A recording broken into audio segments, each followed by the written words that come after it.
अहिल्यानगर महानगरपालिका पालिकेच्या निवडणूक लढवत असलेले आमचे शिवसेनेचे जिल्हा प्रमुख आणि उमेदवार अनिल शिंदे यांच्या घरावर ज्या पद्धतीने काल पोलीस आणि निवडणूक अधिकाऱ्यांनी छापा टाकला, खरं तर या छाप्यात काही मिळून आलेलं नाही.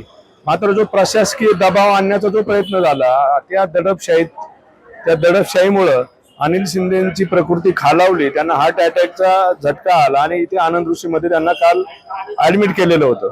मात्र काही अंशी प्रकृती स्थिरावलेली असताना त्यांना पुढील उपचाराची आवश्यकता भासल्याने त्यांना आज पुणे येथे रुबी येथे कार्डियाक अँब्युलन्स मध्ये शिफ्ट करण्यात येत आहे. आमचे नेते, पक्षाचे मुख्य नेते आणि राज्याचे उपमुख्यमंत्री माननीय एकनाथ शिंदे साहेबांनी अनिल शिंदेच्या प्रकृती रात्री 12:30-1 वाजता विचारपूस केली, कुटुंबियांशी संवाद साधला आणि एअर अँब्युलन्स तयार ठेवण्याच्या सूचना संबंधितांना दिल्या. आज पक्षाने सकाळी 9 वाजता एअर अँब्युलन्स अनिल शिंदेसाठी उपलब्ध करून ठेवलेली आहे. तशीच गरज भासल्यास पुण्यातून एअरपोर्टवरून मुंबईला लीलावती हॉस्पिटललाही शिफ्ट करण्याच्या सूचना त्यांनी दिलेल्या आहेत जर आवश्यकता भासल्यास.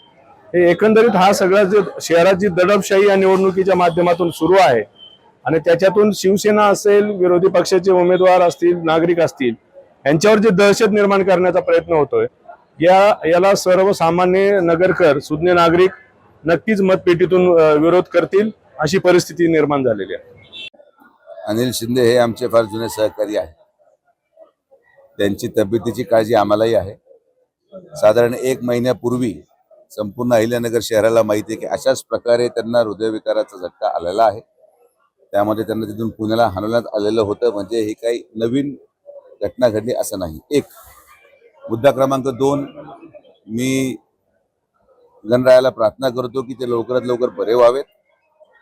कुणीही राजकारणामध्ये या टोकापर्यंत अपेक्षाही करत नाही आणि या टोकापर्यंत जातही नाही. मूळ माझा तो स्वभावही नाही. त्यामुळे ते लवकरात लवकर स्वस्थ व्हावे, निवडणुकी प्रक्रियेमध्ये सहभागी व्हावे अशी आमची मनापासून इच्छा आहे.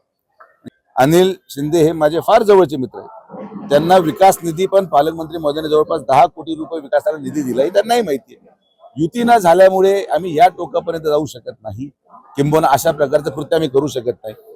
ते तर माझ्याबरोबर लोकसभेला होते. माझ्या विरोधात लोकसभेला काम केलेल्या लोकांना देखील आम्ही या ठिकाणी कुठलाही त्रास दिला नाही. त्यामुळे हा आरोप पूर्णपणे गैर आहे. हे पहा, महाविकास आघाडीची जी परिस्थिती या शहरात आहे, पूर्ण पॅनल नाही. आज या युती तुटण्याचा फायदा घेण्याचा प्रयत्न करताय काही लोक, लगेच पोहोचले सहानुभूती दाखवण्यासाठी की बघ कसं हे घातक आहे. आता हे सगळं राजकीय भांडवल लोकांनी ओळखून आहे. लोकसभेमध्ये एक अपवादात्मक परिस्थितीमध्ये माझा पराभव झाला. लोक या सगळ्या लोकांना ओळखून आहेत आणि त्यामुळे ते कोणी जाऊन लगेच भेटलं म्हणजे त्यांना सहानुभूती आहे आणि आम्ही आज त्या ठिकाणी जाऊ शकलो नाही म्हणजे आमचा काही विरोध असेल कुठलाही भाग नाही. आम्ही सगळेजण भारतीय जनता पार्टी, राष्ट्रवादी काँग्रेस, आम्ही शिंदे परिवाराबरोबर आहोत.